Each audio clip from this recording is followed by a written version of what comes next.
The pellet waggler is a deadly method in the summer months on big open expanses of water like Meadowlands where we are today. It's a really busy and exciting method. You're always casting, always doing something, and the rewards are there to be had. It's a very simple method, but I'm just going to run you through the basics of it and the little tips that will help you catch more.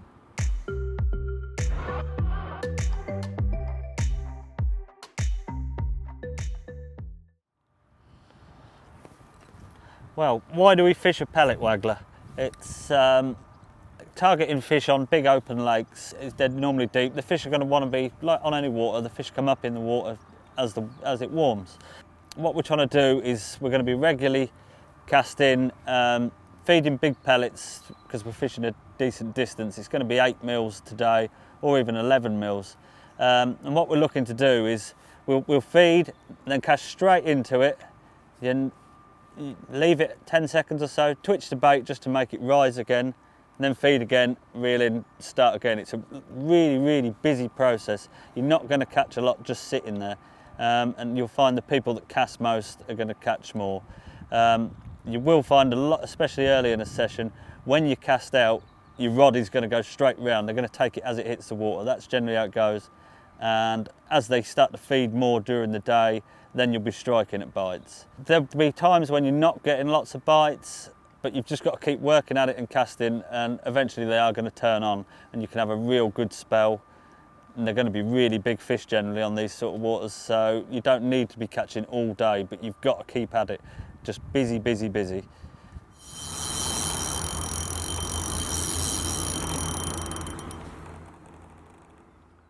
Tackle, really simple. Don't need a lot of gear with you. Got a 2-rod ready hold all with me. Inside I've just got an 11-foot Horizon Carp Wagler rod with a 3000 reel on it, and a bomb rod for later, which we'll go into. It's something you do want to carry with you. Just keep these with the bands on, nice and tight, stop them tangling, and all I've got to do is add a hook length and a float and I'm ready to go. Simple as that.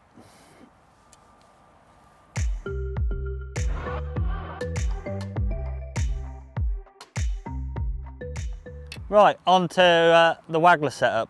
Really simple. Just a pellet Waggler attachment, a loaded float, and a hook length beneath it. It's literally as simple as that. I use one of these, the pellet Waggler attachment. You have the 3 rubbers beneath, because most of your casting weight is going on underneath, and 1 above. There's nothing more to it.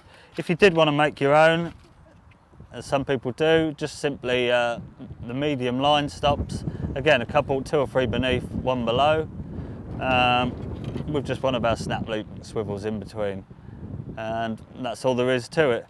Mainline wise, I use the new Horizon line. It's absolutely brilliant, really abrasion resistant, just the right amount of stretch in it, and good value for money. There's 300 metres on there, so you get 2 spools worth of line on there, and there is a marker halfway, so you know exactly how much to put on each spool. I always use the 016, which is £4 for Wagler fishing. I know some people use heavier, but you're creating problems for yourself. The thinner diameter just casts the floats better. You want to use as light a float as you can, and it's just creating less drag. It's going to make everything easier. With modern rods today, they've got a lot of lovely playing action, so you're not going to get broke up on that. Yeah, it is going to help you, the lighter line. And finally, hook lengths. I've just got one of the ready tied ones on. 16 to 018 line is perfect. You're going to be catching big fish, so no need to go really light.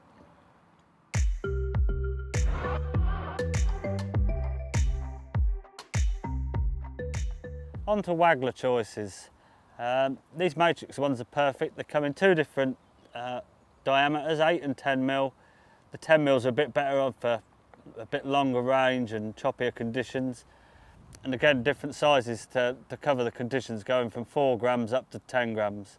It's quite choppy today, so we've used an 8 gram, which has been about perfect. They also come with you can wind them out and just fine tune the loadings, again, just for the conditions, for visibility. The range will cover everything you need, really well made, strong.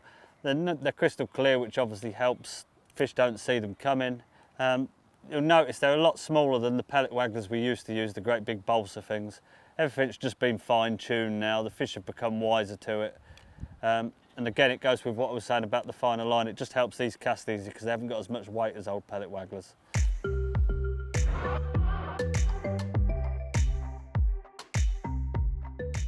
This is exactly why I set a bomb up. We've been fishing the Wagler, catching a few, and then I've decided to I've just decided to try the bomb underneath it, and it's been in for literally 30 seconds and it's gone round. The fish later in the session often just go down on all the pellets you've been feeding, because you're feeding really regularly to make some noise, and when they have a feast late on, the bomb can be absolutely brilliant, as this shows. But the lead I'm using, really simple, just one of the 20 grams, the lightest one of our new inline leads. I use it with one of the elasticated stems which fit, which is perfect. I just think they're better for setting the hook. Really, again, like the Wagler, really simple but deadly. And lovely big fish like this one.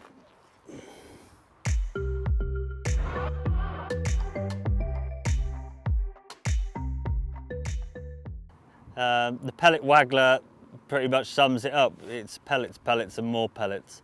Here at Meadowlands it's fishery pellets, so we're obviously using them. Just 8 mils, that's all we've brought with us. You don't need anything else. Some venues where you're chucking a bit further you could perhaps use 11 mils, but I've always stuck to 8 mils and had no problem with them. There's some red pellets in here, just marker pellets. A lot of fisheries do that in their own pellets. We've used those on the hook at times today and they've been really good as a standout, caught some extra fish. Other baits I've got with me, the only other thing I carry is just some wafters, a couple of different colours, just as a change hook bait. Sink a bit slower so they can work well. Salmon, and a bit of salmon oil. Again, if the pellets on fisheries aren't so good, I put a bit on it just to help them sink, and it just creates this slick sometimes, so that can be good. The final thing to touch on with bait is catapults. You're going to need more than one. It doesn't matter how good your catapult is, they're going to get wear and tear all day. You're pinging loads of pellets, even if it's only 2 or 3 at a time, you're constantly doing it. So you always need a spare or two. These Matrix ones are perfect. Lovely frame, nice pouch, good strong elastic, but make sure you've got some spares. Well, here's part of our catch for Meadowlands on the Wagler today. It's been really, really enjoyable. Really busy fishing. Had about 1 million casts, fed plenty of pellets, a few on the Wagler and a few on the bomb at the end, just as I said. So really, really enjoyable. Best get them back.